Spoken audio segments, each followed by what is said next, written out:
They haven't been able to see the aftermath because you have to look at it from above. Now, this is a live scene you will only see here on News 8. Take a look at this massive hole. It took about 90 minutes for election officials to go through all 394 Republican votes. They were on their way to deliver furniture to a family who had just left a homeless shelter. They went to start the truck and realized somebody stole the catalytic converters. They have three options. They can either scan their finger, type in their identification code, or tell the counselor their name and receive a late pass. Experts say solar panels will help homeowners save immediately, and in the decades to come, they should expect to have tens of thousands of dollars back into their pockets. The fair has been a staple here in Guilford since 1859. Organizers say nearly 25,000 to 30,000 people come out each summer. I was a little worried about doing a live shot on a camel, but eventually I got over the hump, if you know what I'm saying. 10:46 a.m. At New Haven's Union Station, service seems smooth this morning, but the crash on I-95 has some commuters concerned about the roads and the rails. Everybody's thinking like me. We don't know what's ahead of us. It's probably going to be crowded. Art Tpharfmann was worried as well while traveling with coworkers to New York.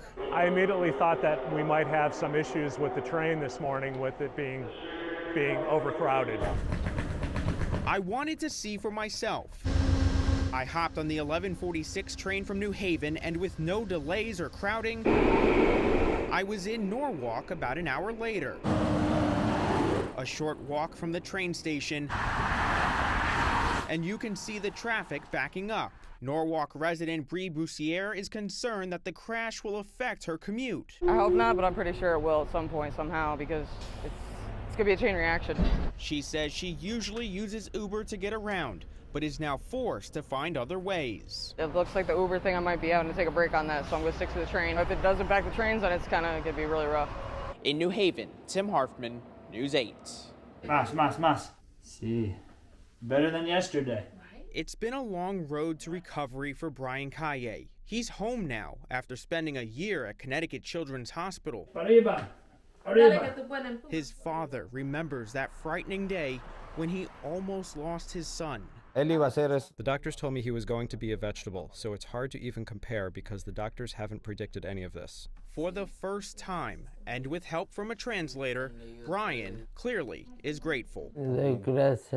Thanks to God, I am very humbled by everything. According to court documents, the incident happened here, the intersection of Highland Avenue and West Main Street, May 26, 2023. Brian was riding a motorized scooter on his way home from working at a local restaurant when 58-year-old John Egan hit the teen with his car.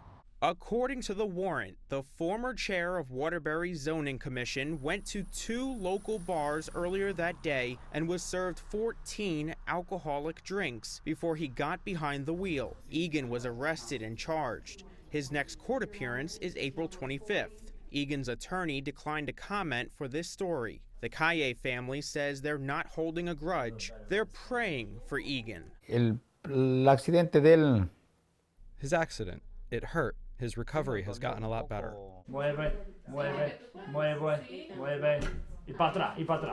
Now, Brian's in physical therapy twice a week and able to eat properly. The goal? Get back to full health. The family's grateful for their medical team, lawyers, and community. Thank you for supporting me and praying for me. In Waterbury, Tim Harfmann, News 8. I'd like to buy a meal for somebody. Oh, I thank you very much. It's very nice. Vinny's Deli in Wallingford is serving more than sandwiches. Thank you for your donation. You're welcome. They're dishing out a heaping of help. Customers pay for these meals for folks in need. I didn't realize the problem was that big. You know, you think you live in Wallingford, but the problem is a lot bigger than I think. Owner Vinny Iannuzzi just started collecting donations from diners after learning a local veteran helped a young homeless man, but was still struggling herself. She just couldn't take going to bed at night knowing that kid was out there. So she went over there, went the car, picked him up, brought him home. Since posting the good deed to the deli's Facebook, people are eating it up.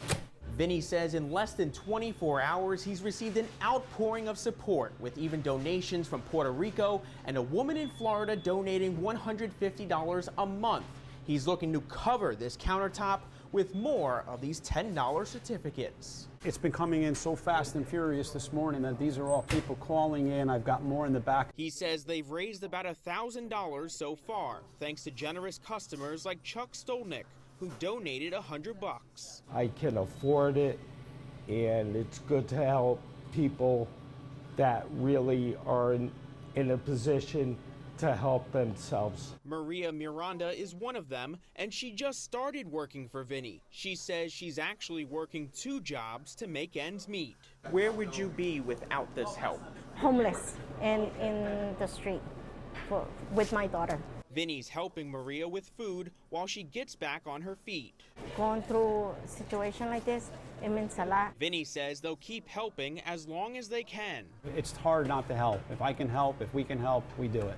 To learn how you can help, visit WTNH.com. In Wallingford, Tim Harfmann, News 8.